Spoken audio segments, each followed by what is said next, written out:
আমরা এখন দেখব যে আমাদের এখানে প্ল্যাটফর্ম অ্যাডমিনিস্ট্রেশন এই বিষয়টা আসলে কাজটা কি। তো আমরা এখানে ক্লিক করে যাই, দেখি কি আছে আমাদের এখানে। প্রথমত রোলস অ্যান্ড পারমিশন ইউজার্স।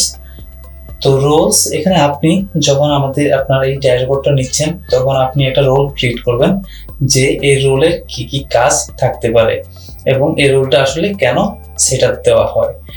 তারপর হচ্ছে ইউজার্স, এবং সেটার জন্য কে কে ইউজার্স থাকবে সেটার একটা পার্ট থাকবে এবং সেই ইউজার কি কি ইউজ করতে পারবে আপনি সেই জিনিসটা এখানে রোলটা দিবেন। দেন হচ্ছে সিস্টেম ইনফরমেশন।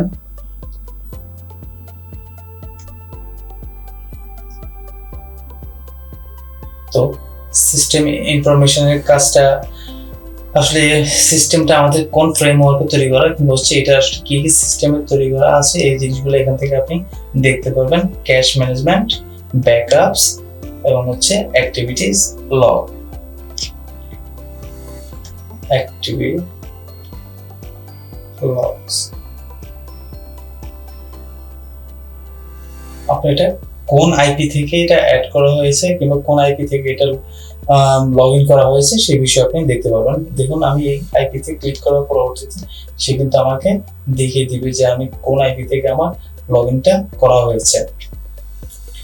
ওকে, তো আমরা একটু দেখি আমাদের এখানে যে ইম্পর্টেন্ট পার্টটা, সেই ইম্পর্টেন্ট পার্টটা হচ্ছে রোল ক্রিয়েট করা এবং হচ্ছে ইউজার্স ক্রিয়েট করাটা। তো আমরা প্রথমত একটু যাই, আমরা এখানে গিয়ে রোলটা ক্রিয়েট করি। প্রথমে আমরা একটা রোল ক্রিয়েট করি, create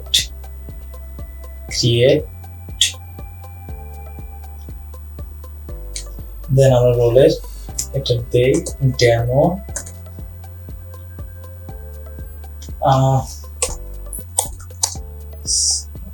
is for demo purpose. ওকে, এখন আমি এখানে পারমিশনটা দিচ্ছি শুধুমাত্র ই-কমার্সের জন্য, রাইট? আমি এখন ই-কমার্সের জন্য আমি পারমিশনটা এখানে ই-কমার্সে যখন আমি ক্লিক করলাম তখন কিন্তু আমার ই-কমার্সের যত ফাংশন আছে সে কিন্তু ফাংশনগুলো আপনাকে দিয়ে দিচ্ছে। তো আমি এই ই-কমার্সের ফাংশনটা আমি দিতে চাচ্ছি। ওকে, সেভ। আমার এখানে রোলটা ক্রিয়েট হয়ে গিয়েছে ডেমো। এখন আমি ইউজার্সে যাব, গিয়ে আমি ইউজার্স ক্রিয়েট করব। ক্রিয়েট, ওকে, আমি এখানে আমার নামটা দিচ্ছি সামির মাহবুব। ইউজার নেম আমি দিতেছি আপাতত ডেমো আমি ইউজার নেমটা দিচ্ছি। আমার ইমেলটা আমি দিলাম,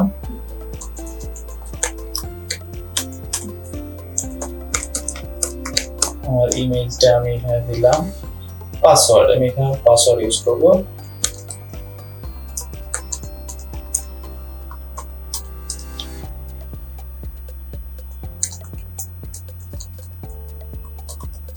ওকে, আমি আমার মতো করে একটা পাসওয়ার্ড আমি ক্রিয়েট করে নিয়েছি। এখন এখানে ডান পাশে একটু খেয়াল করবেন, রোল লেখা আছে। এখানে আমি এখন রোলটা আমি কি পারপাসে দিব, ডেমো পারপাসে। ডেমো আমি একটু আগে যেখানে রোলটা ক্রিয়েট করছি রোলটা আমি এখানে চলে আসছে, এখানে আমি ডেমোতেই দিলাম। ডেমোতে দিয়ে আমি রোলটা ক্রিয়েট করব, ডেমো সেভ। ওকে, আমার এখন এখানে রোলটা ক্রিয়েট হয়ে গিয়েছে। তো ওকে, আমি আপাতত এটাকে ইগনোর করতেছি। ইগনোর করে আমি এখান থেকে লগ আউট করছি। লগ আউট করার পর এখানে আমি আমার ইউজার নেমটা হচ্ছে ডেমো, আমার ডেমো এখানে সাইটে চলে আসছে এবং আমার পাসওয়ার্ডটা এখানে দিয়ে দিব।